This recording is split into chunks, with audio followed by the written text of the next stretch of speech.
আসসালামু আলাইকুম। সবাই কেমন আছেন? আশা করি সবাই ভালো আছেন। তো আজকে আপনাদের মাঝে আমি শেয়ার করব যে দেখতে পাচ্ছেন যে আমার খামারের ডিমগুলা এগুলা আমি ফেলে দেওয়ার জন্য নিয়ে আসছি এই পুকুর পাড়ে। কারণ যে গরম, এই তাপমাত্রা অতিরিক্ত অনেক বেশি। এই তাপমাত্রার কারণে সবগুলা ডিম নষ্ট হয়ে গেছে, যে কারণে এখানে নিয়ে আসছি সবগুলা ডিম ফেলে দেওয়ার জন্য। আপনারা যারা আছেন যে বলেন যে ডিমের দাম অনেক বেশি, ডিম খাওয়া বয়কট করবেন, তাদের উদ্দেশ্যে আমি বলি, আচ্ছা ভাই, আপনারা কি কোনো সময় ভেবে দেখেছেন যে একটা ডিমের উৎপাদন খরচ কত? একটা ডিম উৎপাদন করতে খামারি দিয়ে কতটুকু কষ্ট করতে হয়, পরিশ্রম করতে হয়। এই যে স্বপ্নের ফসল, হ্যাঁ, কত কষ্ট করে একটা ডিম উৎপাদন করতে হয়, কত পরিশ্রম করতে হয়। আর আপনারা ডিমের দাম বাড়লেই মনে করেন যে ডিম খাওয়া ছেড়ে দিব। কিন্তু এই আমাদের মতো যারা ক্ষুদ্র খামারি আছে, আমরা যদি ডিম উৎপাদন বন্ধ করে দিই, তাইলে আপনারা ডিম কোথা থেকে পাবেন? ভারত থেকে ডিম আইনা ডিম খাইতে পারবেন? কত টাকা খরচ পড়বে? বা একটা ডিমের পার পিস কত টাকা হবে? এই কথা একবার চিন্তা করছেন? আর বাংলাদেশের যত সাংবাদিক আছে, সাংবাদিক ভাইয়েরা যদি 1 টাকা 2 টাকা ডিমের দাম বাইরে জায়গা, সাংবাদিকদের মাথা নষ্ট হয়ে যায়।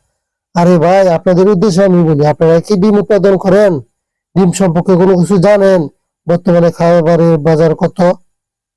বর্তমানে খাবারের যে দাম, এই দামে ডিম উৎপাদন করা খুব কঠিন।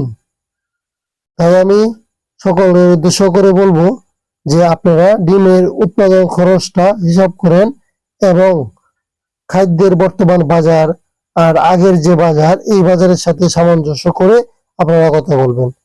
আপনারা যে হঠাৎ করে ডিমের দাম বাইরে গেলেই যে আপনারা নাচানাচি করেন যে ডিম খাওয়া বন্ধ করে দিব বা মুরগি খাওয়া বন্ধ করে দিব, যারা ডিম মুরগি উৎপাদন করে একমাত্র তারাই বোঝে যে কতটুক কষ্ট করুন লাগে।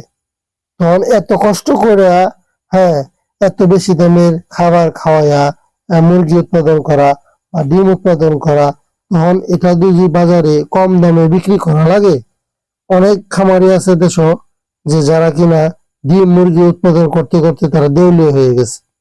যে বাজার কম, বিভিন্ন ব্লাড ফ্লু, বিভিন্ন সমস্যা, এই কারণে, হ্যাঁ, বর্তমানে আমাদের মতো ছোট প্রান্তিক খামারি, ক্ষুদ্র খামারি, আমাদের অবস্থা খুবই খারাপ। তাই আমি সকলকে অনুরোধ করব যে আপনারা কিছু না জেনে না বুঝে অনর্থক এই বিষয়ে কথা বলবেন না। যারা খামারি তারা একমাত্র বুঝে যে তাদের কতটুকু কষ্ট। এই যে আমার ডিমগুলো নষ্ট হয়ে গেছে গা গরমের কারণে। আমি অনলাইনে দেখি অনেক মানুষ ডিম নিয়ে রসিকতা করে, ডিম রৌদ্রের মধ্যে বাজে, কিন্তু এই ডিমগুলো যে খামারিদের নষ্ট হইতেছে বা বর্তমানে যে ডিমের দাম কম, এদিকে কারো কোনো খেয়াল নাই। তো ভিডিওটি শেয়ার করে